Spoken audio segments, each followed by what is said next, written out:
Hello friends, आज मैं Pratap Nagar workshop के अंतर्गत कंडक्ट करवाए गए जूनियर इंजीनियर के पेपर्स के सॉल्यूशन देखेंगे। इसलिए वीडियो के लास्ट तक बने रहे एवं वीडियो पसंद आए तो वीडियो को लाइक एवं चैनल को सब्सक्राइब करना ना भूलें। चलिए शुरू करते हैं। सबसे पहले देखेंगे कि यह पेपर वेस्टर्न रेलवे के अंतर्गत जो प्रताप नगर वर्कशॉप आते हैं वहाँ पर ये पेपर जूनियर इंजीनियर पोस्ट के लिए कंडक्ट करवाया गया था। यह पेपर मैकेनिकल डिपार्टमेंट के अंतर्गत एक कंडक्ट हुआ था और यह पेपर 25% LDCE कोटा के माध्यम से कंडक्ट करवाए गए थे। अगर बात करें एग्ज़ाम डेट का तो अभी हाल ही में 4 सितंबर 2024 को ये पेपर कंडक्ट करवाए गए थे, जिसमें अगर बात करें नंबर ऑफ क्वेश्चंस का तो इस पेपर के अंतर्गत टोटल 55 प्रश्न पूछे गए थे, जिसमें कैंडिडेट को केवल और केवल 50 प्रश्न का जवाब देना था, जिसके लिए कैंडिडेट को पूरे 2 घंटे का समय दिया गया था। इसके अलावा अगर बात करें तो इस पेपर के अंतर्गत 1/3 नेगेटिव मार्किंग का भी प्रावधान किए गए थे। आगे चलिए देखते हैं कि इस पेपर के अंतर्गत कौन कौन से प्रश्न पूछे गए थे।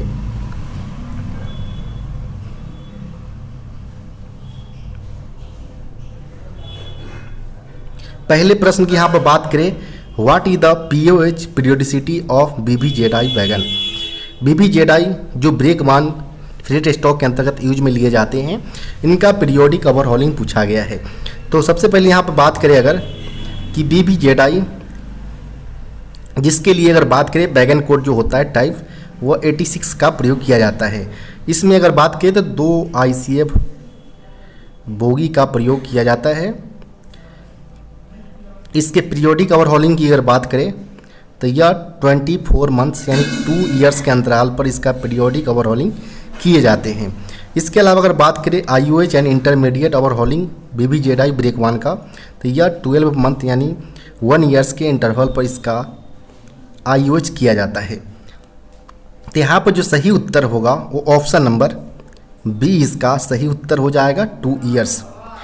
इसके अलावा अगर बात करें तो BBZI के जो एक्सल लोड होता है वह 5.875 इसका एक्सल लोड होता है। इसके अलावा हम देखें तो टीयर बेड जो होता है BBZI वैगन का टीयर बेड इसका 23.5 टन होता है।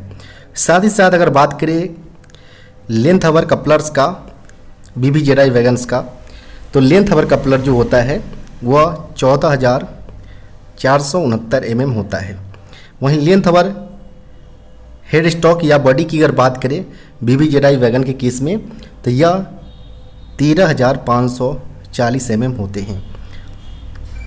साथ ही साथ अगर बात करें तो यह मेनली जो BBZC ब्रेक वन जो होते थे उनसे 5 मीटर्स ज़्यादा लंबा होता है लेंथ के मुकाबले में, और इसका जो मैक्सिमम स्पीड रखा गया है वह 100 kmph रखा गया है BBZI ब्रेक वंस का। तो ये सारे जो इन्फॉर्मेशन है इसको आप याद रखें, कहीं ना कहीं आपसे एग्जाम के अंतर्गत पूछे जा सकते हैं। सेकेंड प्रश्न यहाँ पर बात करें अगर पूछे गए हैं what is the ROH interval of BRN wagon. जो फ्लैट टाइप्स की जो वैगन्स होते हैं BRN वैगन्स, इनका रूटीन ओवरहॉलिंग का इंटरवल पूछा गया कि कितने अंतराल पर करवाए जाते हैं। तो इसका अगर बात करें हम, चाहे वो BRN-A हो, BRN-AHS, BRN 22.9 हो या BRN-H NEHS के जो टाइप्स वेरिएंट्स जो होते हैं, इस केस में अगर देखें तो इनका जो पीरियोडिक ओवरहॉलिंग जो होता है वह इनको 2 केसों में आप रख सकते हैं। न्यूली बिल्ड जो POH होता है वह 6 ईयर्स के इंटरवल पर कराए जाते हैं। वहीं सब्सिक्वेंट पीरियड की अगर बात करें तो यह मेनली 4.5 ईयर्स के इंटरवल पर इसका पीरियोडिक ओवरहॉलिंग कंडक्ट करवाए जाते हैं। लेकिन वही बात करें अगर ROH की रूटीन ओवरहॉलिंग का तो जितने भी वेरिएंट्स है BRNs के वो मोस्टली केस में यह 18 मंथ्स के अंतराल पर इसका रूटीन ओवरहॉलिंग कंडक्ट करवाए जाते हैं। चूँकि प्रश्न में जो पूछा गया था वो रूटीन ओवरहॉलिंग के रिगार्डिंग पूछा गया था, तो यहाँ पर ऑप्शन नंबर D 18 मंथ्स इसका करेक्ट उत्तर हो जाएगा। इसके अलावा अगर बात करें हम BRN वैगन के लेंथ अवर हेड स्टॉक का या बॉडी आप बोल सकते हैं, तो इस केस में इसका जो डिस्टेंस होता है वह 13,716 mm होता है। वहीं लेंथ अवर कपलर अगर बात करें BRN वैगन का तो यह 14,645 mm इसका लेंथ अवर कपलर होता है। इसके अलावा अगर साथ साथ हम देखें अगर तो टियर वेट जो होता है BRN वैगन का वो 24.393 टन होता है। पे लोड की अगर बात करें, जिसमें जो कमोडिटी मैक्सिमम जो हम लोड कर सकते हैं वैगन के अंतर्गत, उसे पे लोड बोला जाता है। तो इसमें जो मैक्सिमम हम लोड कर सकते हैं पे लोड कैपेसिटी वो 56.887 टन होता है।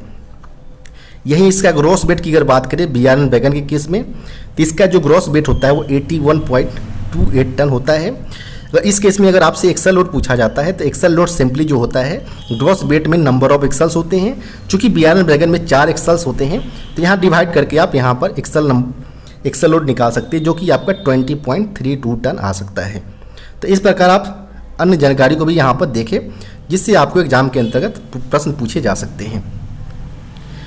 नेक्स्ट प्रश्न यहाँ पर बात करें, अगर पूछे गए what is the condemning limit of composite brake blocks used in wagons. जो मालगाड़ियों में जो कंपोजिट ब्रेक ब्लॉक जो प्रयोग किए जाते हैं वह मेनली 2 प्रकार के भी वर्तमान में है, एक के टाइप्स का, सेकेंड एल टाइप का है। यहाँ पर हम बात करें अगर के टाइप्स के फ्रिक्शन कोफिशिएंट का, तो यह 0.25 इसका फ्रिक्शन कोफिशिएंट होता है। वहीं एल टाइप की अगर बात करें तो इसका फ्रिक्शन कोफिशिएंट 0.17 होता है। एल टाइप का प्रयोग अंडर फ्रेम माउंटेड जो ब्रेक सिस्टम जो है उनमें प्रयोग किया जाता है, जबकि के टाइप की अगर बात करें तो के टाइप का प्रयोग BMBS वाले ब्रेक सिस्टम में कंपोजिट ब्रेक ब्लॉक्स के टाइप्स का प्रयोग किया जाता है। तो यहाँ पर जो यार्ड में जो कंडमिंग लिमिट्स रखा जाता है जो ब्रेक ब्लॉक्स का, वो 10 mm रखा जाता है। तो यहाँ पर जो सही उत्तर हो जाएगा ऑप्शन नंबर यहाँ पर ए करेक्ट उत्तर हो जाएगा।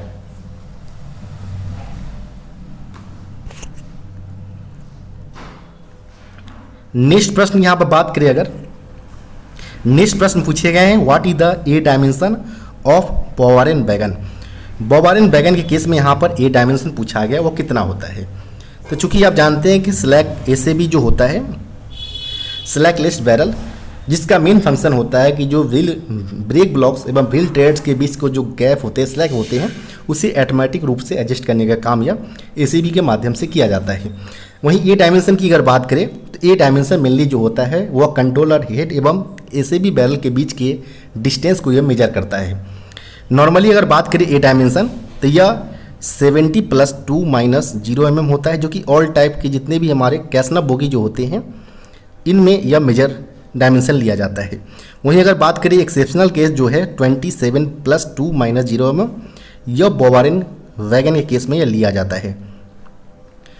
तो यहाँ पर जो प्रश्न पूछा गया था वो BRN वैगन के रिगार्डिंग पूछा गया था। तो यहाँ पर 27 + 2 - 0 mm ऑप्शन नंबर बी यहाँ पर करेक्ट उत्तर हो जाएगा। इसके अलावा जो काफ़ी सारे कई डिवीज़न में जो प्रश्न पूछे जाते हैं वो कन्वेंशनल कोचेज के भी यहाँ पर पूछे जाते हैं। तो यहाँ पर हम उस पर भी प्रश्न यहाँ पर देखेंगे कि जो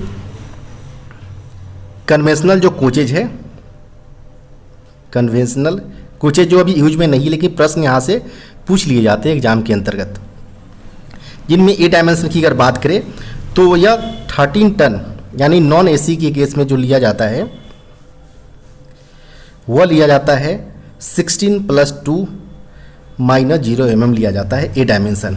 वहीं अगर बात करें 16.25 टन यानी AC कोचेज के केस में जो लिया जाता है ए डायमेंशन वह लिया जाता है 22 + 2 - 0 mm लिया जाता है। वहीं अगर बात करें कन्वेंशनल कोचेज के केस में जो ई डायमेंशन लिया जाता है वह लिया जाता है 375 ± 25 mm लिया जाता है। तो इसको भी साथ साथ आप याद रखें, यहाँ से प्रश्न पूछे जा सकते हैं कन्वेंशनल कोचेज के बिहाफ पर। नेक्स्ट जो प्रश्न पूछे गए हैं what is the piston stroke in loaded condition of BCN HL wagon. जो BCN HL वैगन का केस में यहाँ पर पिस्टन स्ट्रोक लोडेड कंडीशन में पूछा गया है कितना होना चाहिए। तो सबसे पहले यह जान लें कि जो BCN HL वैगन होता है वह मेनली स्टेनलेस स्टील मटेरियल से बना होता है, जिनमें मटेरियल की अगर बात करें तो IRSM 44 को यूज में लिया जाता है मैन्युफैक्चर्स करने के लिए, और इसमें CRF यानी कोल्ड रोलेड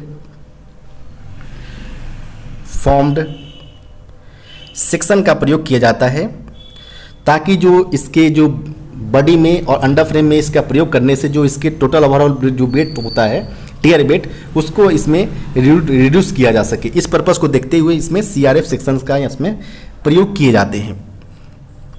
तो यहाँ पर जो पूछा गया था लोडेड और एम्प्टी कंडीशन में, तो एम्प्टी कंडीशन में जो पिस्टन स्ट्रोक जो होता है इसका वह होता है 85 प्लस माइनस 10 mm होता है। वहीं लोडेड कंडीशन की अगर बात करें तो 120 प्लस माइनस 10 mm इसका पिस्टन स्ट्रोक होता है BCN HL वैगन के केस में।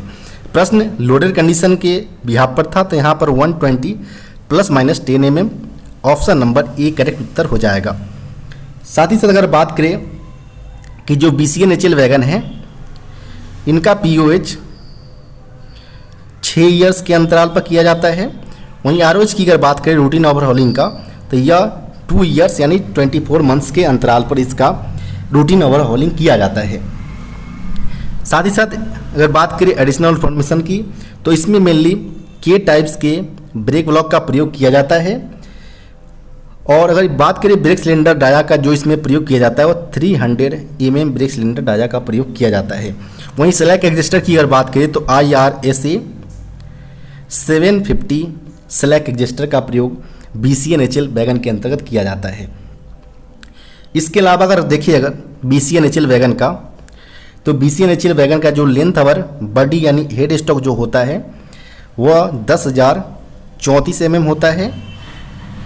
लेंथ अवर कपलर की अगर बात करें BCN HL वैगन का, तो यह 10,963 mm होता है। इसके अलावा अगर बात करें जो टियर वेट होता है BCN HL वैगन का वह 20.8 टन होता है। पे लोड कैपेसिटी की अगर बात करें BCN HL वैगन का, तो यह 70.8 टन होता है। वहीं ग्रॉस वेट की अगर बात करें तो यह मेनली दोनों का समेसन होता है जो निकल कर आपका 91.6 टन होगा BCN HL वैगन का ग्रॉस वेट। वहीं आपसे एक्सल लोड पूछा जाता है जो कि gross weight divided by number of axles होता है, जो आपका यहाँ पर निकल कर आएगा जब आप नंबर ऑफ एक्सल्स यानी 4 से जो टोटल नंबर ऑफ एक्सल जो होते हैं BCN HL वैगन के अंतर्गत वो 4 के नंबर्स में होते हैं, और 4 से आप ग्रॉस वेट को डिवाइड करेंगे तो आपका जो निकल कर आएगा 22.9 टन निकल कर आएगा। यानी BCN HL वैगन का जो मैक्सिमम एक्सल लोड कैपेसिटी होगा वह 22.9 टन होगा।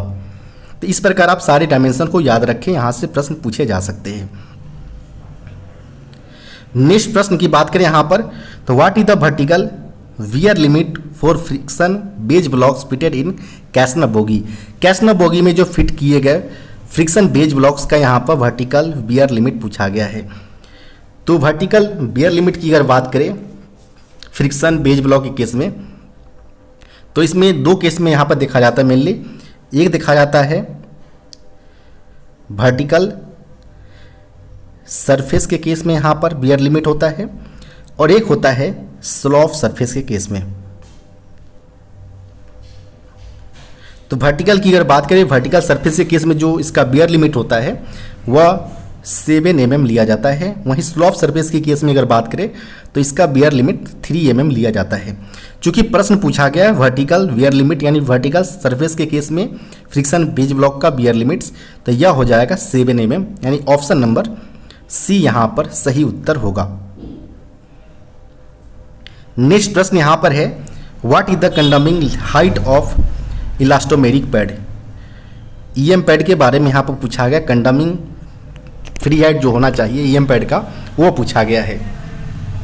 क्योंकि आप देखते होंगे कैसना बोगी में प्राइमरी सस्पेंशन के पास EM पैड लगा होता है, जिसका मेन पर्पस होता है लगाने का कि जो उसके व्हील फ्लेंज के जो घिसाव होता है वियरनेस होता है उसको रिड्यूस किया जा सके। इस पर्पस को देखते हुए प्राइमरी सस्पेंशन में EM पैड का प्रावधान किया गया है। यहाँ पर जो इसका नए कंडीशन में फ्री हाइट होता है वो 46 mm होता है। कंडम कंडीशन में यह 42 mm मिनिमम होना चाहिए। इससे अगर बिलो होता है तो इस केस में हम सर्विस से विड्रॉ कर लेंगे। तो यहाँ पर जो सही उत्तर होना चाहिए वो ऑप्शन नंबर बी 42 mm इसका सही उत्तर होगा।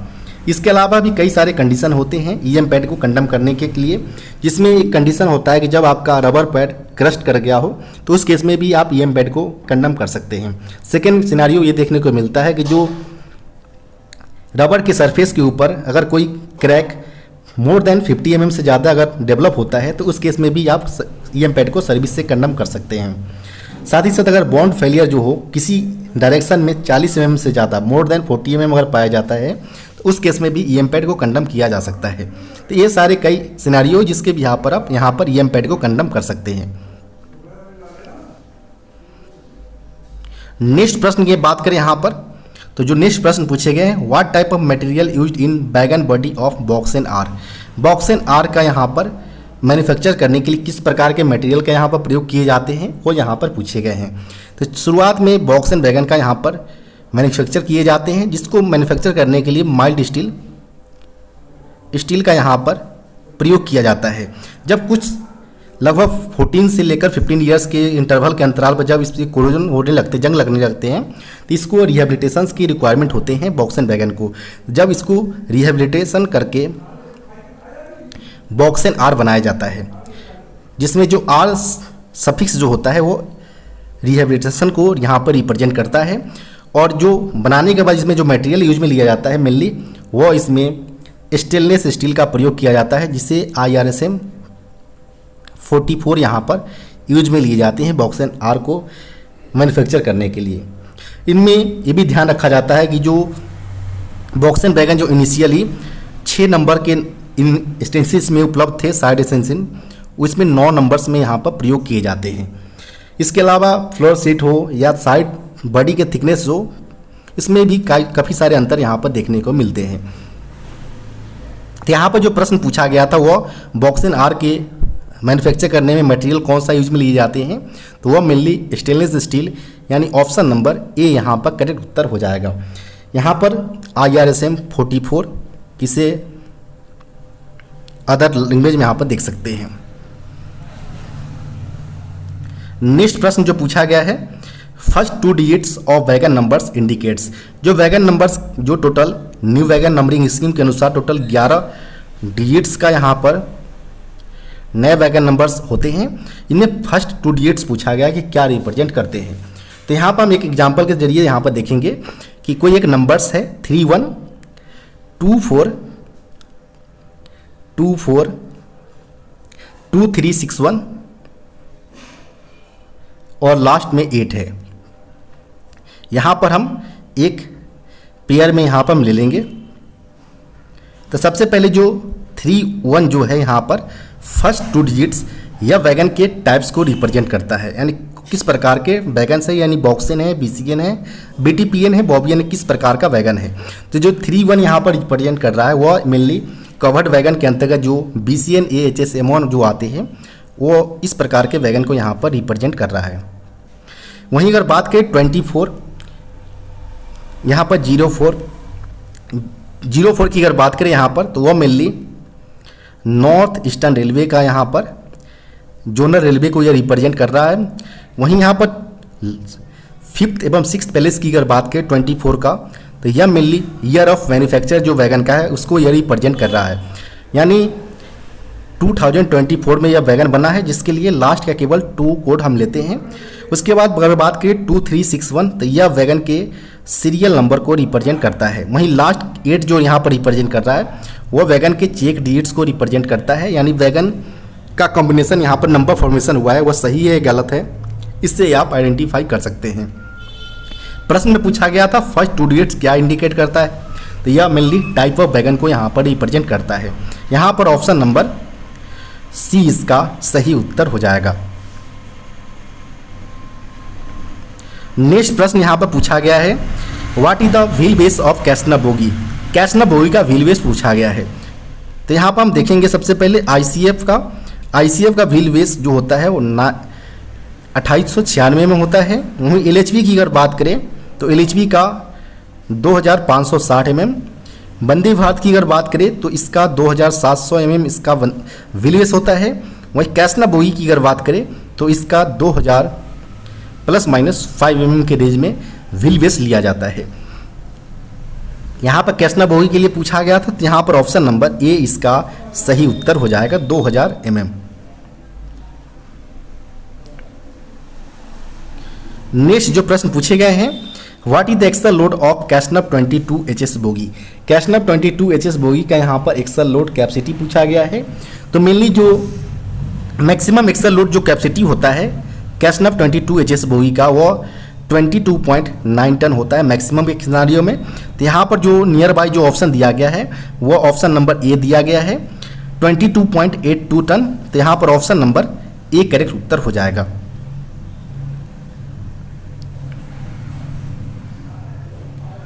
नेक्स्ट प्रश्न यहाँ पर है what amount of grease to be applied in CTRB during overhauling. Overhauling जब ओवरहॉलिंग के लिए जाता है, पीरियोडिक ओवरहॉलिंग के लिए, तो उस दौरान यहाँ पर CTRB से ग्रीस को चेंज करने की रिक्वायरमेंट होता है, नए ग्रीस को लगाने की इसमें रिक्वायरमेंट होती है। तो उस दौरान इसमें एक फिक्स अमाउंट में यहाँ पर ग्रीस यूज में लिया जाता है। तो यहाँ पर अगर बात करें कि जो प्रश्न पूछा गया है वह CTRB के रिगार्डिंग, तो मेनली हम देखेंगे कि जो बैगन के अंतर्गत मेनली दो प्रकार के CTRB का प्रयोग किया जाता है, क्लास ई एवं क्लास के टाइप्स के। क्लास ई CTRB की अगर बात करें तो इसमें जो अमाउंट लिया जाता है ग्रीस को वह 390 प्लस माइनस 20 ग्राम्स में यहाँ पर ग्रीस अमाउंट में लिए जाते हैं। वही के क्लास की अगर बात करें तो यह मेनली 290 प्लस माइनस 20 ग्राम्स में यहाँ पर ग्रीस अमाउंट में लिए जाते हैं। जो ई क्लास के CTRB का जो प्रयोग किया जाता है वो मेनली जितने भी कैसनव के जो बोगी है, चाहे वो NLC, NLB या HS बोगी हो, इस सारे में ई टाइप्स के क्लास के CTRB का प्रयोग किया जाता है। तो यहाँ पर आप ऑल कैसनव बोगी केस में ले सकते हैं। लेकिन अगर बात करें क्लास के टाइप्स के, तो क्लास के टाइप्स के जो CTRB होते हैं यह मेनली LWLH 25 बोगी जो होते हैं, जिसका प्रयोग बॉक्सन इस टाइप के वैगन के लिए किया जाता है, जिसका अगर टाइप की कोड की अगर बात करें 24 वैगन टाइप कोड लिया जाता है। तो इस प्रकार के वैगन में के क्लास के CTRB का प्रयोग किया जाता है। तो यहाँ पर दोनों के केस में यहाँ पर अमाउंट देख सकते हैं ग्रीस का कितने अमाउंट में यूज में लिए जाते हैं। चूंकि प्रश्न में अगर बात करें ऑप्शन में, तो ऑप्शन में नियर बाई केवल 390 दिया गया है। तो यहाँ पर ऑप्शन नंबर ए इसका सही उत्तर हो जाएगा। या मेनली ई क्लास CTRB में अमाउंट यहाँ पर ग्रीस का लिया जाता है। नेक्स्ट प्रश्न यहाँ पर पूछे गए हैं bearing mounting machine of CTRB need to be periodically calibrated for its proper working at specific force of. जब भी कोई भी मशीन होती है उनकी एक स्पेसिफिक टाइम पीरियड के अंतराल पर उनका कैलिब्रेशन करना कंपलसरी होता है। तो यहाँ पर जो पूछा गया है कि जो CTRB के लिए जो हम हाइड्रोलिक प्रेसिंग मशीन जो यूज में लेते हैं, तो उनका भी एक समय अंतराल पर उसका कैलिब्रेशन करना अनिवार्य होता है। तो जो बियरिंग माउंटिंग मशीन को हमें समय अंतराल पर कैलिब्रेशन करने के लिए एक वर्किंग प्रॉपर रूप से कर रहा है या नहीं कर रहा है, तो इसके लिए कितने फोर्स का रिक्वायरमेंट होता है। तो इसको कैलिब्रेशन करने के लिए मेनली जो फोर्सेस के रिक्वायरमेंट होते हैं वह मेनली 50 प्लस माइनस 5 टन का यहाँ पर रिक्वायरमेंट होते हैं। जो कि ऑप्शन नंबर की अगर बात करें तो ऑप्शन नंबर डी में दिया गया है। तो यहाँ पर ऑप्शन नंबर डी करेक्ट उत्तर हो जाएगा। नेक्स्ट प्रश्न यहां पर पूछे गए हैं torquing of end cap screw of CTRB should be done at. CTRB को कि जो इंड कप स्क्रू जो होते हैं इनको एक स्पेसिफिक टॉर्किंग की रिक्वायरमेंट होते हैं। तो यहाँ पर जो पूछा गया वो CTRB कैसे पूछा गया है। तो अगर बात करें क्लास ई CTRB का, तो इसमें 40 kg मीटर टॉर्किंग का रिक्वायरमेंट होता है। वहीं क्लास के की अगर बात करें तो क्लास के CTRB के लिए 58 kg मीटर टॉर्किंग की रिक्वायरमेंट होता है। अब हम ऑप्शन देखेंगे ऑप्शन में किस प्रकार का उपलब्ध है। तो ऑप्शन में केवल 40 kg मीटर है यहाँ पर है। तो यहाँ पर ऑप्शन नंबर ए इसका सही उत्तर हो जाएगा। यह मेनली क्लास ई CTRB का टॉर्किंग वैल्यू यहाँ पर दिया गया है।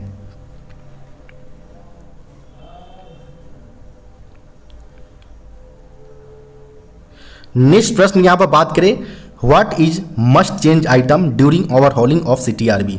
जब भी कोई वैगन्स पीओज के लिए जाता है तो उसमें ओवरहॉलिंग के दौरान एक कुछ मस्ट चेंज आइटम होता है जिसे चेंज करना ही पड़ता है। कुछ कंडीशनल बेसिस होते हैं जब उसका मेजरमेंट किया जाता है, जब उसके लिमिट से बिलो पाया जाता है तब जाकर उसको चेंज करना पड़ता है। लेकिन जो प्रश्न में पूछा गया है कि जो CTRB की ओवरहॉलिंग किया जाता है इस दौरान कौन कौन से जो आइटम है मस्ट चेंज आइटम जिसे चेंज करना ही होता है, कंपलसरी होता है चेंज करना। तो इसमें अगर बात करें कि जब भी पीओज के लिए अगर जाता है तो CTRB में जो कंपलसरी मेन आइटम होते हैं जिनमें इसका जो लॉकिंग प्लेट जो होता है, लॉकिंग प्लेट यह कंपलसरी आइटम होता है। सेकेंड अगर बात करें तो जो ग्रीस सील होता है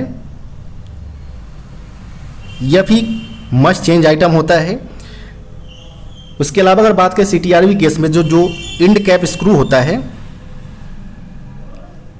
यह भी मेनली मस्ट चेंज आइटम होता है। इसके अलावा जो ग्रीस होता है वह पुराने ग्रीस को रिमूव करके नए ग्रीस को प्रॉपर स्पेसिफिक क्वांटिटी में इसमें लगाने यूज में लेने पड़ते हैं। तो यह मेनली CTRV के अंतर्गत मस्ट चेंज आइटम होता है। अब यहाँ पर हम ऑप्शन में देखेंगे तो ऑप्शन में यहाँ पर कौन गलत दिया गया नहीं है, कप भी नहीं है, स्पेसर भी नहीं है। यहाँ पर इंड कैप स्क्रू जो है वह मेनली ओवरहॉलिंग के दौरान मस्ट चेंज आइटम यहाँ पर होते हैं। तो यहाँ पर ऑप्शन नंबर डी करेक्ट उत्तर हो जाएगा। नेक्स्ट प्रश्न यहाँ पर है wagon should be detached after how much axle box running temperature. यहाँ पर वैगन के लिए पूछा गया है, तो ध्यान से यहाँ पर प्रश्न देखें कि जो कब किस कंडीशन में जब एक एक्सल बॉक्स का टेम्परेचर रनिंग टेम्परेचर कितने से ज़्यादा अगर वैगन केस में एक्सीड करता है तब वहाँ पर वैगन को रिग से डिटैच करने की रिक्वायरमेंट होगा। तो वैगन के लिए यहाँ पर 90 डिग्री सेल्सियस यहाँ पर मैक्सिमम टेम्परेचर रखा गया है। वहीं कोच की अगर बात करें तो कोच के केस में यह 80 डिग्री सेल्सियस रखा गया है। अगर ये अपने स्पेसिफिक टेम्परेचर लिमिट से ज़्यादा अगर पाए जाते हैं एक्सल बॉक्स का टेम्परेचर तो उस केस में इनको रिग से डिटैच करने की रिक्वायरमेंट होगा। यहाँ पर जो चूँकि प्रश्न पूछा गया था वह पूछा गया था वैगन के रिगार्डिंग, तो यहाँ पर 90 डिग्री सेल्सियस इसका सही उत्तर हो जाएगा, ऑप्शन नंबर ए। इसके अलावा भी जो प्रत्येक कोचेज या वैगन के केस में जो दो किसी एक एक्सल बॉक्स के बीच के जो टेम्परेचर डिफरेंस है वो भी देखा जाता है। अगर वह more than 20 degree Celsius difference यहाँ पर होना चाहिए तो उस केस में भी यहाँ पर सर्विस से डिटैच करने की रिक्वायरमेंट होगा रिग से। नेक्स्ट प्रश्न यहाँ पर है कैशनप 22 HS bogie free height of outer spring for green band should be. यहाँ पर देख कैशनप 22 HS बोगी का फ्री हाइट पूछा गया है आउटर स्प्रिंग का ग्रीन बैंड के केस में, क्योंकि अलग अलग कलर कोड का यहाँ पर निर्धारण किया जाता है। और जब भी आप ध्यान रखिए कि जब भी आप स्प्रिंग का कॉम्बिनेशन करें तो इसमें ध्यान रखना होता है कि जो फ्री हाइट का कॉम्बिनेशन है वो वेरिएशन 3 mm से ज़्यादा एक्सीड ना करे। 3 mm से ज़्यादा एक्सीड नहीं करना चाहिए जब भी आप ग्रुपिंग स्प्रिंग का करते हैं सेम ग्रुप का।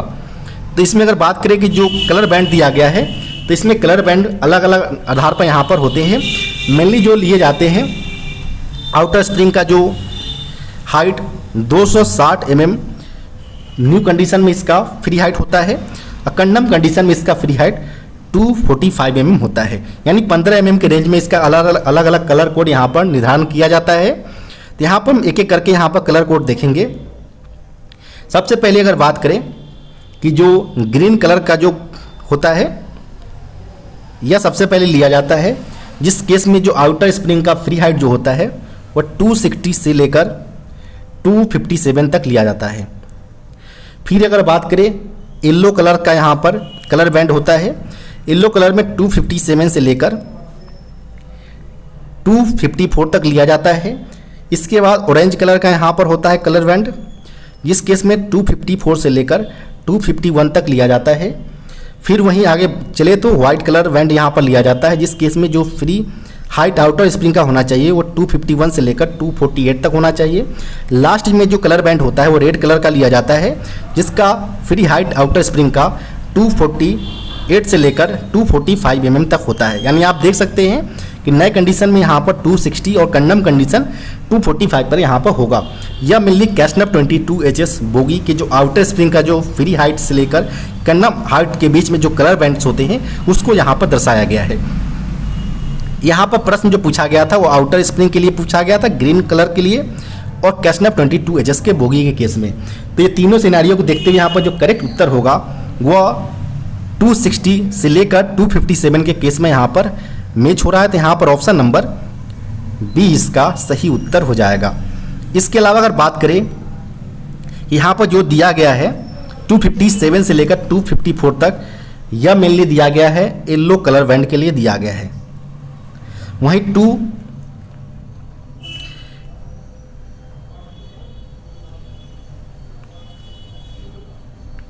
नेक्स्ट प्रश्न यहाँ पर बात करें अगर तो नेक्स्ट जो प्रश्न पूछे गए, at which pressure air hose of wagon should be tested on test bench. जो जब भी यहाँ पर जो ईयर होज होते हैं इनको यूज में लेने से पहले टेस्ट बेंच के माध्यम से यहाँ पर टेस्ट किया जाता है ईयर होज की। तो यह जो टेस्ट किया जाता है mainly 10 kg per centimetre square pressure पर किया जाता है। तो यहाँ पर जो सही उत्तर होगा वो ऑप्शन नंबर यहाँ पर सी करेक्ट उत्तर हो जाएगा। नेक्स्ट प्रश्न यहाँ पर है, which capacity of air reservoir is fitted in BBZI wagon. BBZI wagons में यहाँ पर 2 ICF बोगी का प्रयोग किया जाता है। इनमें एयर रिजर्वायर का कैपेसिटी पूछा गया, यानी 200 लीटर का यहाँ पर एयर रिजर्वायर का प्रयोग किया जाता है इसमें। तो यहाँ पर ऑप्शन नंबर सी इसका सही उत्तर हो जाएगा। नेक्स्ट जो प्रश्न पूछे गए हैं, how many springs are fitted in slack adjuster IRSA 600 assembly. चूंकि वैगन के अंतर्गत मेनली अभी करंट में IRSA 600 स्लैक एडजस्टर एवं IRSA 750 स्लैक एडजस्टर का वर्तमान में प्रयोग किया जा रहा है। चूंकि प्रश्न पूछा गया है कि कितने नंबर्स में स्प्रिंग्स स्लैक एडजस्टर के अंतर्गत IRSA 600 असेंबली के अंतर्गत होते हैं, तो यहाँ पर मेनली टोटल 4 प्रकार के स्प्रिंग IRSA 600 स्लैक एडजस्टर के अंतर्गत होते हैं। पहला स्प्रिंग की अगर नाम की अगर बात करें तो यह मेनली प्रोटेक्शन ट्यूब से स्टार्ट होते हुए बैरल की तरफ हम चलेंगे सीक्वेंस वाइज। सबसे पहले यहाँ पर पे आउट स्प्रिंग होता है। सेकेंड स्प्रिंग की अगर बात करें तो टेक अप स्प्रिंग होता है। थर्ड सीक्वेंस की अगर बात करें तो इसमें क्लच स्प्रिंग होता है। फोर्थ स्प्रिंग की अगर बात करें तो इसमें लास्ट यानी बैरल स्प्रिंग इसमें होते हैं। Total mainly IRSA 600 slack adjuster के अंतर्गत टोटल 4 की संख्या में यहाँ पर स्प्रिंग देखने को मिलता है। तो यहाँ पर जो सही उत्तर होगा वो ऑप्शन नंबर यहाँ पर बी करेक्ट उत्तर हो जाएगा।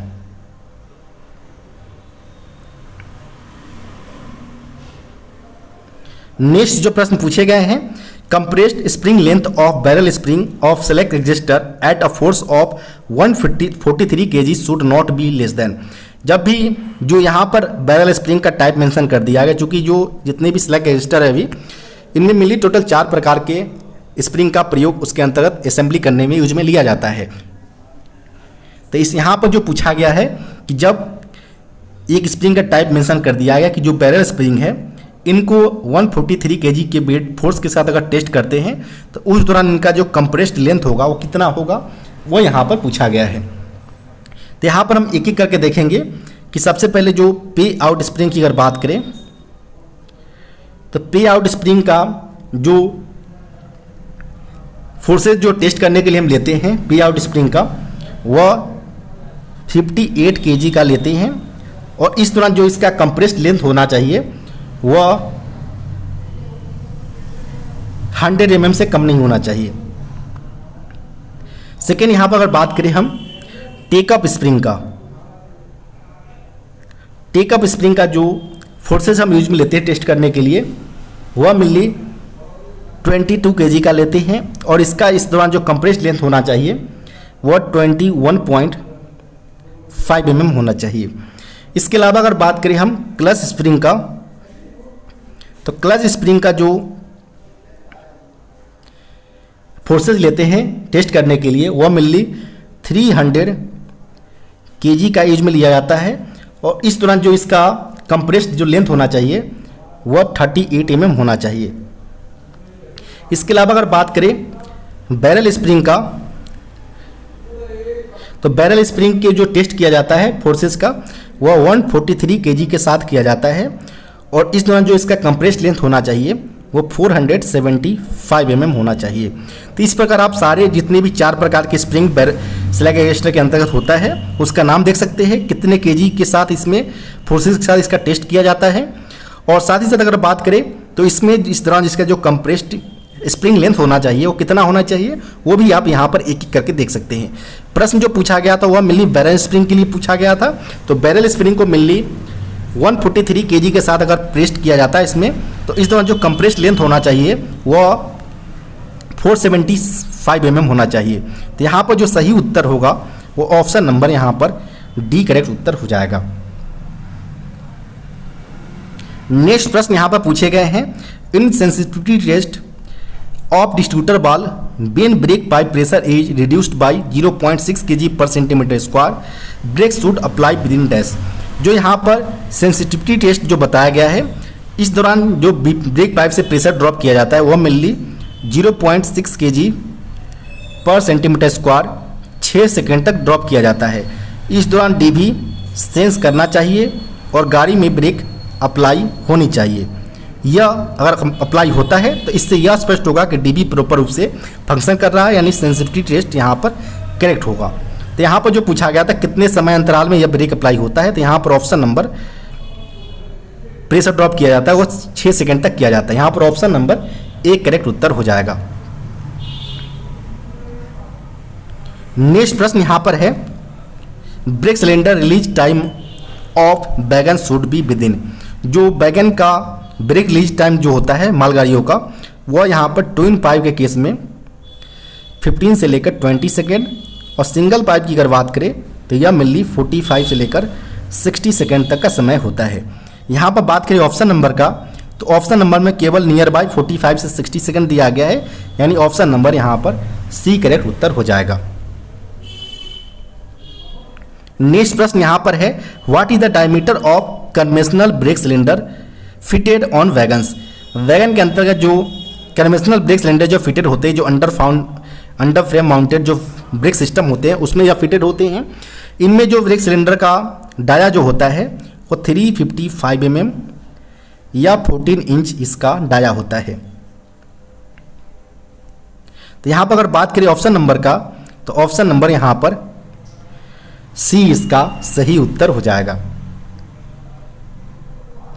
नेक्स्ट प्रश्न यहां पर है, latest modification in nor make bogie mounted brake system brake cylinder diameter is. जो करंट में कन्वेंशनल में सिंपली जो ब्रेक हमारा अप्लाई होता था और डीबी से डायरेक्ट प्रेशर ब्रेक सिलेंडर में भेज दिए जाते थे, लेकिन जो जब से BMBS आया है बोगी माउंटेड ब्रेक सिस्टम, इसमें डीबी से सबसे पहले प्रेशर APM में जाता है और APM के बाद यह प्रॉपर ब्रेक सिलेंडर में जाता है। APM हमारा सेंस करता है कि वैगन लोडेड कंडीशन में है, एम्प्टी कंडीशन में है, उस बिहाफ पर वो ब्रेक सिलेंडर को प्रेशर भेजता है। अगर वह एम्प्टी कंडीशन सेंस करता है तो इसमें लगे जो एक्स्ट्रा प्रेशर होते हैं 6 लीटर का, उसमें एक्स्ट्रा प्रेशर भेज दिए जाते हैं और एम्प्टी कंडीशन में ब्रेक सिलेंडर केवल 2.2 plus minus 0.25 kg per centimetre square का प्रेशर ब्रेक सिलेंडर को भेजा जाता है। वहीं अगर लोडेड कंडीशन को सेंस करता है तो लोडेड कंडीशन में fully pressure 3.8 plus minus 0.1 kg का प्रेशर ब्रेक सिलेंडर को भेजा जाता है। APM mainly wagon under frame एवं बोगी साइड फ्रेम के बीच यह फिटेड होता है और इसमें जो सेंसिंग आर्म लगे होते हैं, अगर यह बिलो 80 mm से बिलो अगर मूवमेंट होता है तो ये लोडेड कंडीशन को सेंस करेगा और सेंसिंग आर्म का मूवमेंट अगर एबव 80 mm से लेकर 104 mm तक अगर मूवमेंट होता है तो यह मेनली एम्प्टी कंडीशन को रिप्रेजेंट करता है। अब यहाँ पर आप देख सकते हैं कि जो ये तो आपका APM का यहाँ पर वर्किंग प्रोसेस हुआ, लेकिन BMBS के अंतर्गत प्रत्येक बोगी पर एक ब्रेक सिलेंडर यहाँ पर लगे होते हैं, जो कि आपका नॉर का हो सकता है और या तो स्कॉट का हो सकता है। नॉर का जो ब्रेक सिलेंडर का डाया होता है वो 10 इंच होता है, जबकि स्कॉट का 11 इंच का यहाँ पर ब्रेक डाया देखने को मिल सकता है। तो यहाँ पर जो सही उत्तर होगा वह पूछा गया था नॉर ब्रेक सिलेंडर का, यहाँ पर पूछा गया था। तो नॉर का ब्रेक सिलेंडर का डाया यहाँ पर 10 इंच का होता है। यहाँ पर ऑप्शन नंबर ए इसका सही उत्तर हो जाएगा।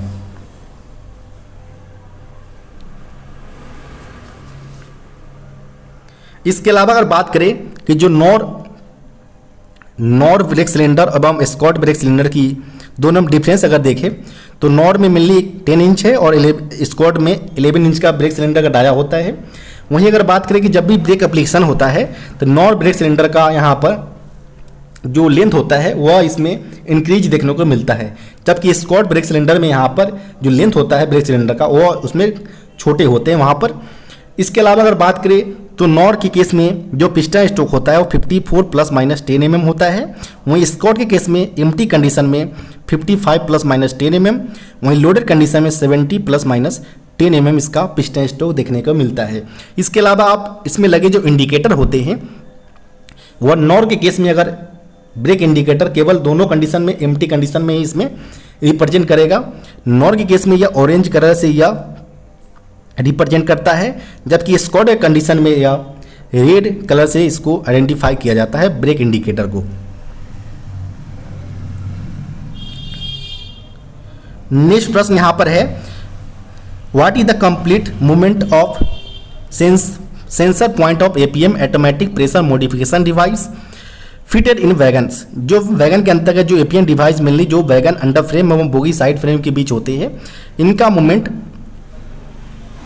बिलो 80 mm होता है, तो यह लोडेड को सेंस करता है, और एवं 80 से लेकर 104 mm तक होता है, तो यह मेनली एम्प्टी कंडीशन को रिप्रेजेंट करता है। यहाँ पर जो सही उत्तर होगा वो ऑप्शन नंबर सी इसका सही उत्तर हो जाएगा।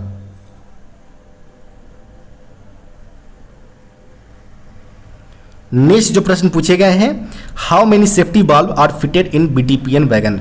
बीटीपीएन यानी bogie tank petroleum pneumatic brake system जो है, इसमें सेफ्टी वाल्व पूछा गया है कि कितने नंबर्स में इसमें सेफ्टी वाल्व होते हैं। तो यहाँ पर अगर बात करें, एक हम देखेंगे बीटीपीएन वैगन के केस में, जिसमें अगर बोगी लेस अगर फ्रेम लेस होता है तो उसमें आप BTFLN यहाँ पर देखने को मिलता है। वहीं हम लिक्विफाइड पेट्रोलियम गैस टैंक की अगर बात करें, जिसके लिए टाइप जो लिया जाता है वो BTPGLN लिया जाता है। बीटीपीएन वैगन के केस में जो सेफ्टी वाल्व होता है वह आउटसाइड डोम होता है, और सेंटर ऑफ बैरल जो होते हैं वहाँ पर एक की संख्या में लगे होते हैं, आउटसाइड डोम होते हैं। वहीं अगर BTPGLN की अगर बात करें तो यह मेनली 2 की संख्या में होते हैं और इनसाइड डोम होता है, यानी प्रत्येक दो डोम जो बैरल के ऊपर होते हैं, प्रत्येक डोम के इनसाइड में एक की संख्या में एंड टोटल 2 की संख्या में पेट्रोलियम टैंक वैगन जो गैस टैंक वैगन होते हैं उसमें लगा होता है। इसके अलावा अगर बात करें जो प्रेशर लिमिट सेट होता है सेफ्टी वाल्व के अंतर्गत, वह बीटीपीएन वैगन में 1.4 kg पर सेंटीमीटर स्क्वायर पर सेट होता है, जबकि BTPGLN की अगर बात करें तो यह 15.85 kg per centimetre square pressure पर यह प्रेशर लिमिट सेट होता है। इसका मेनली फंक्शन होता है कि जब भी एक्स्ट्रा प्रेशर अगर बैरल के अंतर्गत बनता है तो वह एक सेट प्रेशर से ऊपर जाने पर वह डिस्चार्ज प्रेशर को डिस्चार्ज करना स्टार्ट कर देता है। तब तक स्टार्ट करता है जब तक वह प्रॉपर अपने लिमिट तक ना आ जाए। तो यहाँ पर जो प्रश्न पूछा गया था वो बीटीपीएन वैगन के लिए पूछा गया था। तो बीटीपीएन वैगन में 1 की संख्या में यहाँ पर सेफ्टी वाल्व होता है, यह होता है आउटसाइड डोम होता है, और इसमें जो प्रेशर सेट होता है वो 1.4 kg पर सेंटीमीटर स्क्वायर पर यह प्रेशर लिमिट सेट होते हैं। नेक्स्ट प्रश्न यहाँ पर पूछे गए हैं, which class of welding electrodes are used to build silico manganese liner to cast steel bogie. क्योंकि आप जानते हैं कि जो कैस्टनर बोगी के जो फ्रिक्शन प्लेट्स जो होते हैं इनमें जो लाइनर का यूज किया जाता है, मेनली लाइनर का यूज करने के लिए सिलिको मैग्नीज स्टील का प्रयोग किया जाता है। अब यहाँ पर बोला गया कि जो सिलिको मैग्नीज स्टील जो होता है इनको कास्ट स्टील बोगी पर बिल्ड करने के लिए जो इलेक्ट्रोड्स का क्लास यूज में लिया जाता है वो मेनली M5 क्लास का प्रयोग किया जाता है। यहाँ पर ऑप्शन नंबर डी इसका सही उत्तर हो जाएगा।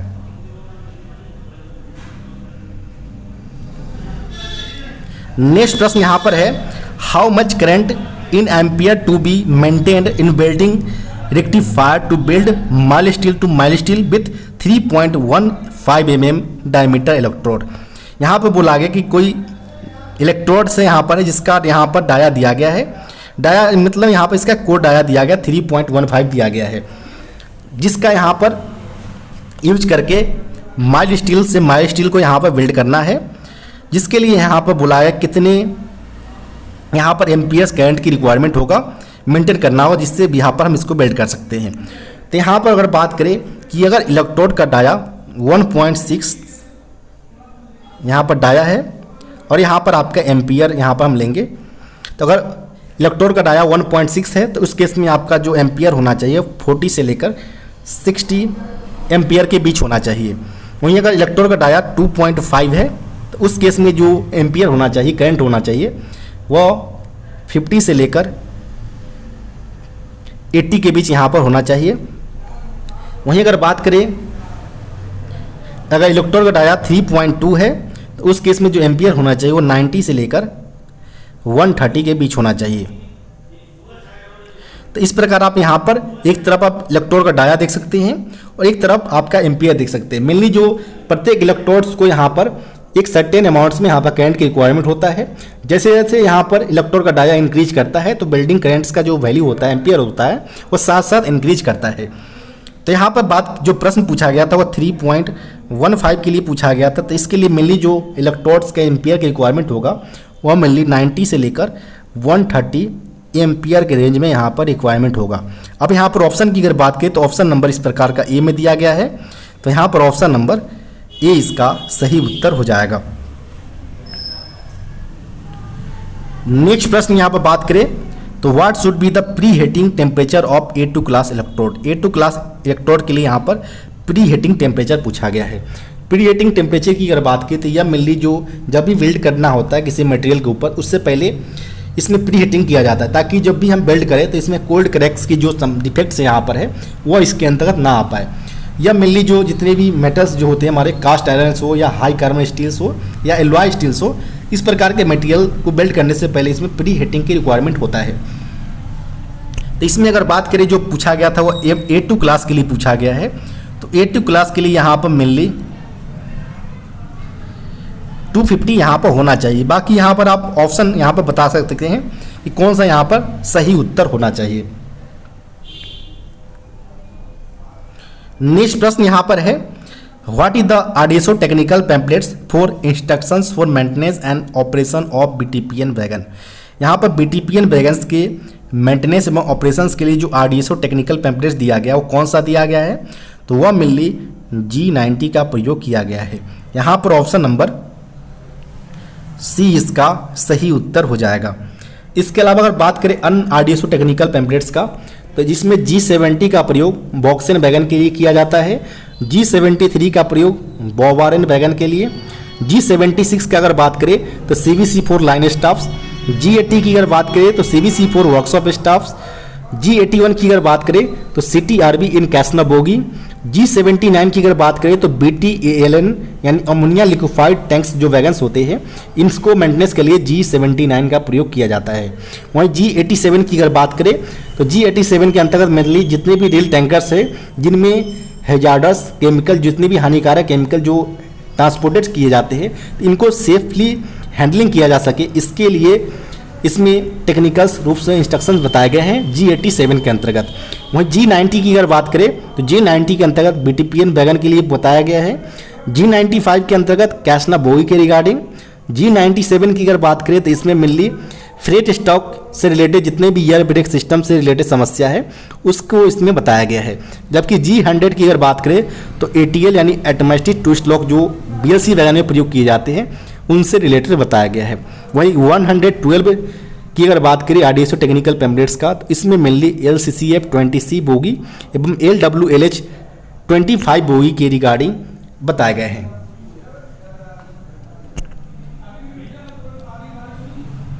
नेक्स्ट प्रश्न यहाँ पर बात करें तो जो नेक्स्ट प्रश्न पूछे गए यहाँ पर what is the condemning limit of BLC wagon wheel diameter, यानी BLC वैगन का यहाँ पर व्हील डायमीटर पूछा गया है जो कि नए कंडीशन में यहाँ पर 840 mm, सॉफ्ट इशू साइज की अगर बात करें 793, कंडम लिमिट जो होता है वो 780 mm होता है। यहाँ पर जो 793 mm या मेनली सॉफ्ट इशू साइज है, 840 mm इसका न्यू साइज है और 780 इसका कंडम लिमिट्स है। तो यहाँ पर जो सही उत्तर होगा वो ऑप्शन नंबर डी इसका सही उत्तर हो जाएगा। इसके अलावा अगर बात करें तो जो BLC वैगन में मेनली एक यूनिट में 5 कार होते हैं जिसके दोनों एंड पर A कार लगे होते हैं, बीच के मिडल पोर्शन में 3 B कार होते हैं। B कार को कनेक्ट करने के लिए स्लैगलेस ड्रॉ बार का प्रयोग किया जाता है जिसका रेल लेवल से हाइट 845 mm और A कार्स के अन्य जो लास्ट एंड होता है वहाँ पर CVC लगा होता है जिसका रेल लेवल से हाइट 1105 mm होते हैं। इसके अलावा अगर बात करें तो ऑटोमेटिक रूप से लोड एवं एम्प्टी को सेंस करने के लिए इसके अंतर्गत लोड सेंसिंग डिवाइस यानी LSD का प्रावधान किया गया है, यानी 01 LSD प्रत्येक बोगी पर लगे होते हैं। अगर प्रत्येक कार की अगर बात करें 2 की संख्या में LSD प्रत्येक BLC कार में लगे होते हैं, जिसका काम होता है कि एम्प्टी और लोडेड को सेंस करना। एम्प्टी के दौरान यह प्रेशर 2.2 का और लोडेड कंडीशन में यह 3.8 kg का प्रेशर यह भेजता है। LSD में मिली जो प्लंजर लगे होते हैं एवं जो लोअर प्लैंक के भी जो प्लेट्स लगे होते हैं, इनके बीच का गैप 16 ± 1 mm का होता है, तो इसको भी आप ध्यान रखें। इसके अलावा BLC के प्रत्येक कार के ऊपर कंटेनर को लॉक करने के लिए ATL का प्रावधान किया गया है, यानी ऑटोमेटिक ट्विस्ट लॉक का, जिसमें अगर बात करें तो 8 ATL का प्रयोग प्रत्येक कार के ऊपर लगे होते हैं, जिनमें 600 kg फोर्स का प्रयोग लॉक करने के लिए, 1000 kg फोर्स का प्रयोग अनलॉक करने के लिए इसमें यूज में लिया जाता है, तो इसको भी आप ध्यान रखें।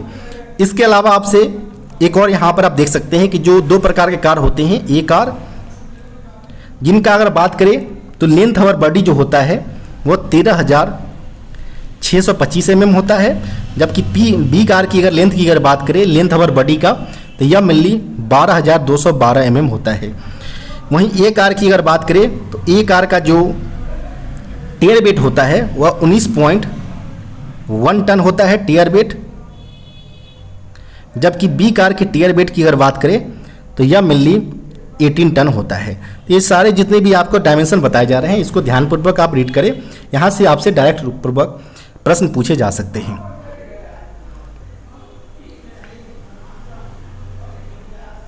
नेक्स्ट प्रश्न जो पूछे गए हैं, what is the capacity of EOT crane fitted in lower और lifting shop of Pratapnagar workshop. Pratapnagar workshop के अंतर्गत जो लोअर एवं लिफ्टिंग करने की शॉप में जो EOT क्रेन की जो लगाए गए हैं उनका कैपेसिटी क्षमता पूछा गया है।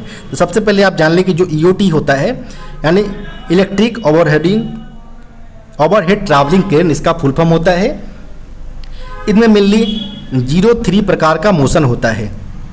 पहला अगर बात करें तो cross travel, second long travel और थर्ड की अगर बात करें तो होस्ट यानी अप एंड डाउन जो मोशन होता है उसे होस्ट मोशन बोलते हैं।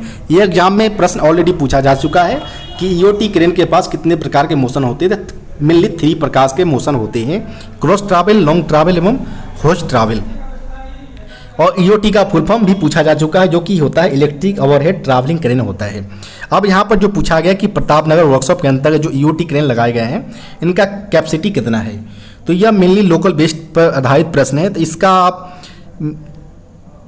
15/5 टन होना चाहिए। बाकी आप यहाँ पर जो प्रतापनगर वर्कशॉप के जो कैंडिडेट है यहाँ पर आप सही उत्तर बता सकते हैं कि यहाँ पर करेक्ट आंसर क्या होना चाहिए। नेक्स्ट प्रश्न यहाँ पर बात करें तो what is the capacity of new hydraulic press for reconditioning of draft gear commissioned in Pratapnagar workshop. Pratapnagar workshop में ड्राफ्ट गियर की रिकंडीशनिंग के लिए लगाया गया हाइड्रोलिक प्रेस की क्षमता कितना है। तो यहाँ पर जो नया हाइड्रोलिक प्रेस मशीन जो रिकंडीशनिंग ड्राफ्ट गियर के लिए लगाया गया, कमीशन किया गया है प्रतापनगर वर्कशॉप, फिर से यहाँ पर यह जो प्रश्न पूछा गया है वह यहाँ पर लोकल बेस्ड वर्कशॉप के आधारित पूछे गए हैं। तो इसमें अगर बात करें जो प्रतापनगर वर्कशॉप की जो लिए जो ड्राफ्ट गियर कमीशन किए गए हैं हाइड्रोलिक प्रेस मशीन का, वो यहाँ पर 150 टन होना चाहिए। बाकी यहाँ पर आप प्रतापनगर वर्कशॉप के कोई कैंडिडेट हो तो यहाँ पर आप कमेंट कर सकते हैं कि करेक्ट उत्तर क्या होना चाहिए। नेक्स्ट प्रश्न यहाँ पर पूछे गए हैं, what is the overall width of BCNA wagon. BCNA wagon का यहाँ पर ओवरऑल विड्थ यानी चौड़ाई पूछा गया, ओवरऑल कितना होगा। तो सबसे पहले अगर बात करें कि जो नए पहले कंडीशन में BCN वैगन लाया गया था, BCN जो ए सफिक्स जोड़ा गया है, मेनली इसमें लेंथ को रिड्यूस किया गया है, लेंथ को रिड्यूस किया गया है BCNA वैगन का। साथ ही साथ इसमें हाइट में इसमें इंक्रीज किया गया है। इसके अलावा अगर बात करें तो दोनों के जो वॉल्यूमेट्रिक कैपेसिटी वो सेम रखते हुए इसमें लेंथ को कम किया गया और हाइट को इसमें इंक्रीज करके इसमें नाम का मॉडिफिकेशन करके इसमें BCNA वैगन यहाँ पर किया गया है। अब यहाँ पर बात करें कि जो BCNA वैगन जो है इनमें अगर बात करें तो लेंथ अवर बॉडी जो है वह मेनली इसमें 13,521 mm इसका लेंथ अवर हेड स्टॉक या बॉडी होता है। वहीं लेंथ अवर अगर बात करें कपलर का तो लेंथ अवर कपलर जो BCNA वैगन का होता है वो 14,450 mm लेंथ अवर कपलर होता है। वहीं अगर बात करें विड्थ अवर बॉडी, यहाँ पर ध्यान रखिए यह विड्थ अवर बॉडी ओवरऑल है। ओवरऑल के केस में जो विड्थ अवर बॉडी होता है वह 3200 mm होता है।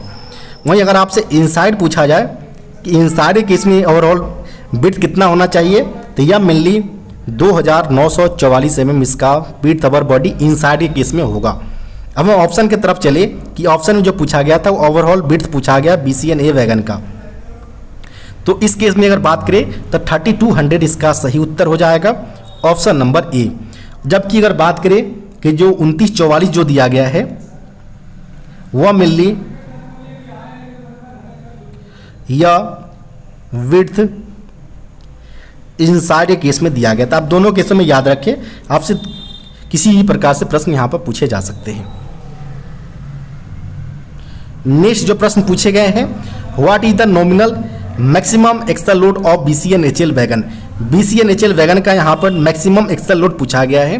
तो यहाँ पर बात करें BCNHL वैगन का तो टियर वेट जो होता है BCNHL वैगन का वो 20.8 टन होता है। पेलोड कैपेसिटी जो होता है वह 70.8 टन होता है। वहीं आप दोनों को ऐड करेंगे तो आपका ग्रॉस वेट निकल कर आएगा जो कि आपका 91.6 टन होगा।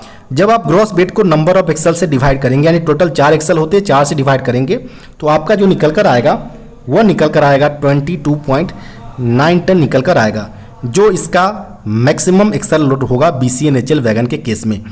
तो यहाँ पर बात करें ऑप्शन नंबर का तो ऑप्शन नंबर यहाँ पर बी इसका सही उत्तर हो जाएगा।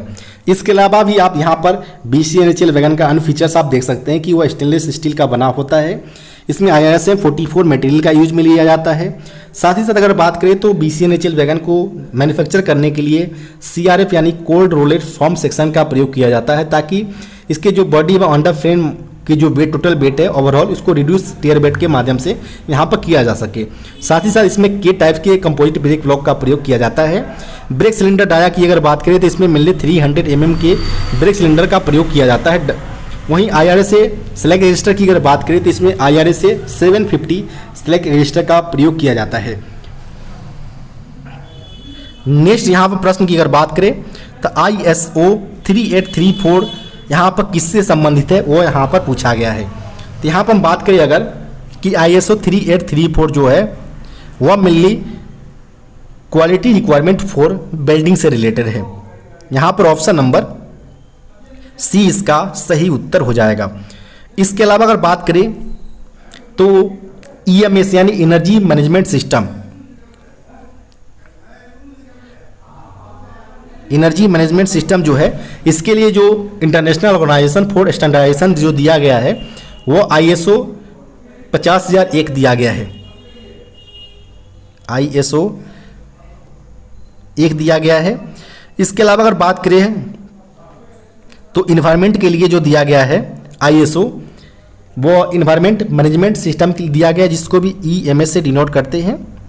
और इसके लिए ISO जो दिया गया है वो ISO इतना ISO 14001 दिया गया है यहाँ पर। इसके अलावा अगर बात करें तो ISO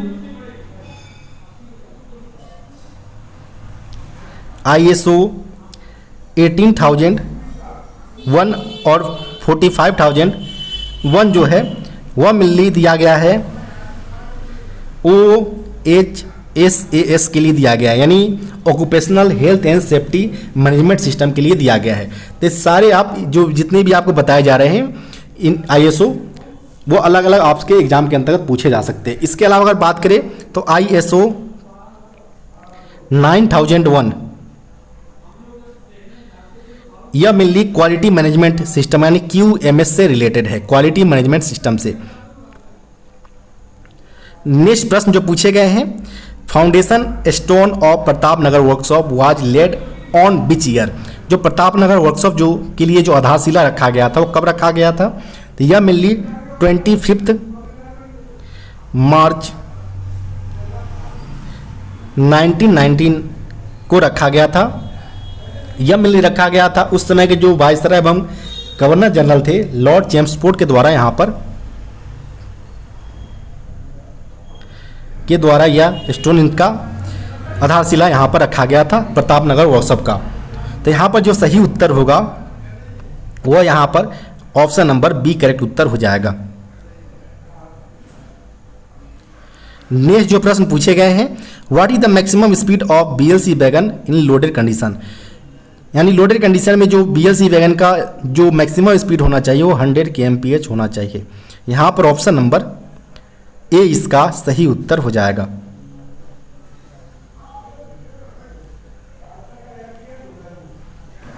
नेक्स्ट प्रश्न यहां पर है, what is the full form of UDM। UDM का फुल फॉर्म होता है यूजर डिपोट मॉड्यूल।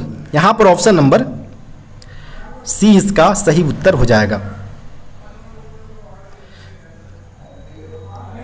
नेक्स्ट प्रश्न यहां पर बात करें तो Casnub bogie adaptor should be change if crown surface is worn more than. यहाँ पर बोला है कि जो जितने भी 3 प्रकार के मिल्ली यहाँ पर एडाप्टर का प्रयोग किया जाता है, एक मिल्ली नैरो जॉ एडाप्टर होते हैं, वाइड जॉ एडाप्टर एवं मॉडिफाइड वाइड जॉ एडाप्टर होते हैं। इसमें बोला गया है कि जो इसमें जो एडाप्टर जो बर्न आउट करना चाहिए जब उसका क्राउन सरफेस का जो लिमिट है वह मिल्ली 3.5 mm से ज़्यादा अगर होता है तो उस केस में यहाँ पर उसको कंडम कर देना चाहिए। यहाँ पर ऑप्शन नंबर ए इसका सही उत्तर हो जाएगा। नेक्स्ट प्रश्न यहाँ पर है, what is the full form of wild. Wild का फुल फॉर्म पूछा गया है, तो वाइल्ड का फुल फॉर्म मेनली होता है wheel impact load detector. And wheel पर जितने भी एक्सेस जो इम्पैक्ट आते हैं उनको यह मेजर करता है ताकि कोई अचानक से जितने भी डेमेज वगैरह है वो यहाँ पर देखने को ना मिल सके। इसे प्रायोरिटी बेसिस पर यहाँ पर सॉर्ट आउट किया जाता है। इस पर जो यह mainly digital based signal provide करवाता है। जब भी कोई रेल्स वगैरह ट्रैक से होकर गुजरता है तो उसमें लगे जो सिग्नल होते हैं वहाँ पर ट्रैक से नीचे छोटे छोटे वह इसको मेजर करता है और इसके बगल में लगे हुए सेंसर्स में यह सिग्नल भेज देता है, जिसके माध्यम से यह एक लिमिट से ज़्यादा अगर होता है तो उस केस में इसको अर्ली बेसिस पर यहाँ पर एक्शन लिए जाते हैं। तो यहाँ पर अगर बात करें ऑप्शन नंबर का तो ऑप्शन नंबर यहाँ पर डी इसका सही उत्तर हो जाएगा, wheel impact load detector. Next प्रश्न यहाँ पर है, what is the wheel base of ICF bogie. ICF bogie का यहाँ पर व्हील बेस पूछा गया है। तो ICF केस में यह 2896 में इसका व्हील बेस होता है। वहीं LHB की अगर बात करें तो LHB का 2560 mm। वहीं बात करें वंदे भारत का तो वंदे भारत का यह व्हील बेस 2700 mm होता है। कैसना बोगी की अगर बात करें तो 2000 mm इसका व्हील बेस होता है। तो यहाँ पर केवल पूछा गया था ICF बोगी का, तो ICF बोगी का 2896 mm। ऑप्शन नंबर यहाँ पर बी करेक्ट उत्तर हो जाएगा। नेक्स्ट प्रश्न यहाँ पर बात करें तो what is the permissible limit in variation of wheel diameter in same ICF bogie. Same ICF bogie में यहाँ पर जो व्हील डायमीटर में परमिसिबल वेरिएशन अलाउ होते हैं वो पूछा गया यहाँ पर। तो चूंकि हम बात करें अगर कोच के केस में तो कोच के केस में सेम एक्सल पर जो व्हील डायमीटर परमिसिबल होते हैं वो 0.5 mm होते हैं। सेम बोगी की अगर बात करें तो सेम बोगी में 5 mm तक परमिसिबल होते हैं। सेम कोच की अगर बात करें या different type of bogie in same coaches पूछा जाता है अगर तो 13 mm तक या मैक्सिमम परमिसिबल होते हैं। यहाँ पर चूंकि पूछा गया था वह सेम बोगी में पूछा गया था तो 5 mm इसमें व्हील डाया डिफरेंस यहाँ पर परमिसिबल हो सकते हैं। यहाँ पर ऑप्शन नंबर ए इसका सही उत्तर हो जाएगा। नेक्स्ट प्रश्न यहाँ पर है, what should be the dashboard while level in ICF coach under tare condition. खाली अवस्था में यहाँ पर डैशबोर्ड का वाइल लेवल का यहाँ पर लिमिट पूछा गया कितने हाइट तक यहाँ पर होते हैं। तो मेनली इसमें 40 mm तक यहाँ पर वाइल लेवल होता है डैशबोर्ड के अंतर्गत टेयर कंडीशन में। यहाँ पर ऑप्शन नंबर ए इसका सही उत्तर हो जाएगा। नेक्स्ट यहाँ प्रश्न पूछे गए हैं, राजभाषा अधिनियम 1963 की कुल कितनी धाराएं हैं वह यहाँ पर पूछा गया है। तो यहाँ पर बात करें कि जो प्रश्न यहाँ पर पूछा गया है इसका इंग्लिश वर्जन की अगर बात करें तो how many sections are there in the official language act 1963, यानी ऑफिशियल लैंग्वेज एक्ट 1963 की अगर बात करें तो इसको मेनली पारित किया गया था 10 मई 1963 को पारित किया गया था। इसका अमेंडमेंट की अगर बात करें संशोधन का, तो यह मेनली 1967 में किया गया था। इसके अंतर्गत टोटल 9 सेक्शंस बनाए गए हैं, 9 धाराएं। और इसके अलावा अगर बात करें कि जो मेन मोटिव था ऑफिशियल लैंग्वेज एक्ट 1963 को पास करने का, वह ये था कि 1965 यानी 1965 के बाद हिंदी के साथ साथ अंग्रेजी को भी प्रयोग जारी रखने के प्रावधान को करने के लिए ऑफिशियल लैंग्वेज एक्ट 1963 को यहाँ पर पारित किया गया था। तो चूंकि प्रश्न पूछा गया था कितने नंबर्स में सेक्शन है, धाराएं हैं, तो टोटल 9 की संख्या में यहाँ पर सेक्शन है। तो यहाँ पर ऑप्शन नंबर सी इसका सही उत्तर हो जाएगा। नेक्स्ट प्रश्न यहाँ पर बात करें तो जो नेक्स्ट प्रश्न पूछे गए हैं, राजभाषा आयोग में लोकसभा के कितने सदस्य होते हैं? तो how many members of Lok Sabha are there in the official language commission? Official language commission के अंतर्गत जो पार्लियामेंट्री कमेटी होते हैं, इसमें टोटल पूछा गया कितने मेंबर्स टोटल होते हैं। तो टोटल मेंबर जो होते हैं वो 30 मेंबर्स होते हैं। 20 मेंबर्स इसमें लोकसभा से, 10 मेंबर्स इसमें राज्यसभा से आते हैं। तो यहाँ पर जो पूछा गया था लोकसभा से पूछा गया था, तो लोकसभा यहाँ पर 20 मेंबर्स इसका सही उत्तर हो जाएगा। इसके अलावा अगर बात करें कि जो ऑफिशियल लैंग्वेज कमीशन जो बनाया गया था वो मेनली 7 जून 1955 को बनाया गया था पहली बार, और इसके प्रथम अध्यक्ष जो बनाए गए थे वो बीजी खेर को बनाए गए थे। इसके अलावा अगर बात करें कि जो ऑफिशियल लैंग्वेज कमीशन के जो रिकमेंडेड कमेटी के जो अध्यक्ष बनाए गए थे वो जीबी पंत को बनाए गए थे। तो इसको भी आप ध्यान रखिए। नेक्स्ट प्रश्न यहाँ पर बात करें, हिंदी को भारत की राजभाषा कब बनाया गया? When was Hindi made the official language of India? Official language of India Hindi को बनाया गया था 14 सितंबर 1949 को बनाया गया था, आर्टिकल 343 के 1 के अंतर्गत। यहाँ पर ऑप्शन नंबर ए इसका सही उत्तर हो जाएगा। स्क्रिप्ट में देवनागरी स्क्रिप्ट को अपनाया गया था, इसीलिए प्रत्येक वर्ष हिंदी दिवस 14 सितंबर को मनाया जाता है।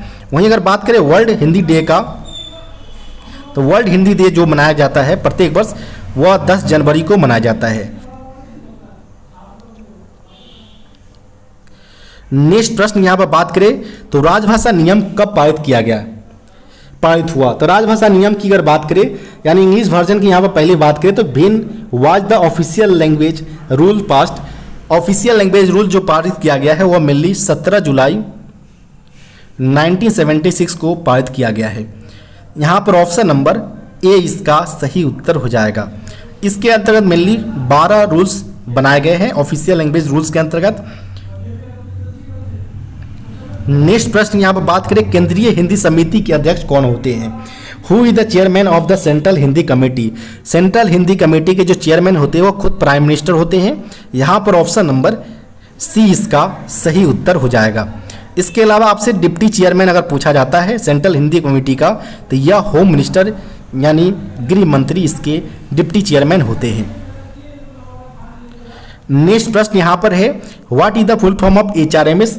HRMS का फुल फॉर्म होता है ह्यूमन रिसोर्स मैनेजमेंट सिस्टम होता है, जिसके माध्यम से कोई कर्मचारी अपना ऑनलाइन सर्विस रिकॉर्ड देख सकता है। इसके अलावा अगर बात करें तो कर्मचारी अपना लीव से रिलेटेड जो भी है इनकेसमेंट वगैरह हो, सारे इसके इशू लीव मैनेजमेंट के अंतर्गत जाकर, इस सेक्शन के अंतर्गत जाकर यह अपना एक्शन ले सकता है। इसके अलावा अगर बात करें तो कर्मचारी पास PTO से रिलेटेड इसमें प्रावधान किए गए हैं।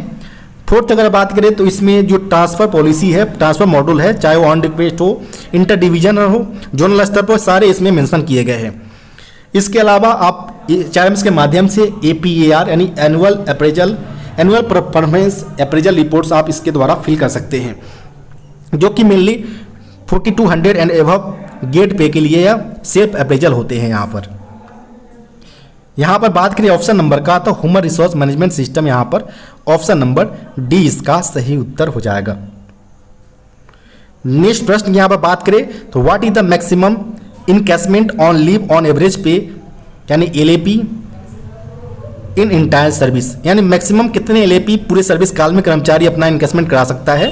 तो 10 LAP प्रत्येक बार करा सकता है 6 टाइम्स पूरे सर्विस काल में 2 ईयर्स के इंटरवल के साथ वो करा सकता है, यानी टोटल 60 LAP का इन्वेस्टमेंट पूरे सर्विस काल में वो करा सकता है। ध्यान रखिए, इन्वेस्टमेंट के बाद आपके अकाउंट में मिनिमम 30 LAP होना अनिवार्य है, अदरवाइज आप इन्वेस्टमेंट नहीं करा सकते। यहाँ पर पूछा गया था टोटल कितने करा सकते हैं, तो 60 LAP पूरे सर्विस काल में 6 टाइम्स में 10 के LAP के इंटरवल पर 2 ईयर्स के अंतराल पर यहाँ पर 60 LAP पूरी सर्विस काल में करा सकते हैं। वहीं अगर बात करें रिटायरमेंट के समय, अगर बात करें तो रिटायरमेंट के समय कर्मचारी 300 LAP का यहाँ पर इन्वेस्टमेंट करा सकता है। नेक्स्ट प्रश्न यहाँ पर है, how many sets half sets, ध्यान रखें यहाँ पर half set school pass can be issued in a calendar year, एक वर्ष में कितने स्कूल पास हाफ सेट में जारी किए जा सकते हैं। जितने भी रेल कर्मचारी हैं इनके चाइल्ड्स के लिए यहाँ पर स्कूल पास यहाँ प्रावधान किया गया है। इनको प्रत्येक वर्ष 3 सेट फुल यहाँ पर प्रत्येक ईयर प्रोवाइड करवाया जाता है। चूँकि यहाँ पर हाफ सेट किया गया तो 6 हाफ सेट यहाँ पर हो जाएगा, जो कि प्रत्येक ईयर यहाँ पर प्रोवाइड करवाए जाते हैं। यहाँ पर बात करें ऑप्शन नंबर का, तो ऑप्शन नंबर यहाँ पर डी इसका सही उत्तर हो जाएगा। इसका अगर बात करें वैलिडिटी पीरियड का, तो इसका वैलिडिटी 5 मंथ रखा गया है। नेक्स्ट प्रश्न यहाँ पर है, the minimum period of service for eligibility for promotion within group C, group C के अंतर्गत प्रमोशन हेतु जो एलिजिबिलिटी क्राइटेरिया रखा गया है वो कितना मिनिमम पीरियड कितना रखा गया है। तो अगर कोई ग्रुप सी कर्मचारी है उसका प्रमोशन का जो एलिजिबिलिटी क्राइटेरिया है, मिनिमम सर्विस जो पीरियड जो है वो 2 ईयर्स का होना चाहिए, उसके बिहार पर उसको प्रमोशन दिया जा सकता है। यहाँ पर ऑप्शन नंबर बी इसका सही उत्तर हो जाएगा, 2 ईयर्स। नेक्स्ट प्रश्न यहाँ पर बात करें, पूछे गए हैं zonal PNM meeting is conducted once in dash, जो जोनल स्तर जो होता है, सबसे पहले यहाँ पर हम देखेंगे जो PNM होता है वह इसका फुल फॉर्म होता है परमानेंट निगोशिएटिंग मशीनरी, इसका फुल फॉर्म होता है, जिसको कंडक्ट कराने का मेन पर्पस होता है कि जो प्रशासन एवं कर्मचारी के बीच कोर्डियल रिलेशन एवं कोऑर्डिनेट करके प्रॉपर रूप से कार्य को अच्छे पूर्वक किया जा सके। इस यहाँ पर PNM का मीटिंग कंडक्ट करवाए जाते हैं। अगर आपसे पूछा जाता है कि PNM का एस्टेब्लिशमेंट कब किया गया था, तो PNM का एस्टेब्लिशमेंट यानी स्थापना 1/1/1952 को किया गया था BB गिरी के द्वारा। इसमें मेनली अलग अलग लेवल पर इसका मीटिंग कंडक्ट करवाए जाते हैं, जिसमें mainly railway board level, second अगर बात करें जोनल स्तर पर इसका मीटिंग कंडक्ट करवाए जाते हैं, थर्ड इसका डिविजनल स्तर पर इसका मीटिंग कंडक्ट करवाए जाते हैं PNM का। रेलवे बोर्ड स्तर पर अगर बात करें तो 6 मंथ के अंतराल पर इसका मीटिंग कंडक्ट करवाए जाते हैं। जोनल स्तर पर इसका जो मीटिंग है वो 3 मंथ्स के अंतराल पर कराए जाते हैं। डिवीजन लेवल पर अगर बात करें तो 2 मंथ्स के अंतराल पर इसका मीटिंग कंडक्ट करवाए जाते हैं। तो यहाँ पर जो पूछा गया है जोनल स्तर पर पूछा गया है, तो 3 मंथ इसका सही उत्तर हो जाएगा। ऑप्शन नंबर बी यहाँ पर करेक्ट उत्तर होगा। आपको वीडियो कैसा लगा कमेंट बॉक्स में बताना न भूले, साथ ही साथ वीडियो को लाइक एवं चैनल को सब्सक्राइब करना न भूले। अगर आपके पास भी कोई ऐसा पेपर है जिसका आप सोल्यूशन चाहते हो तो डिस्क्रिप्शन बॉक्स में दिए गए व्हाट्सएप नंबर पर अपना पेपर भेज सकते हैं। धन्यवाद।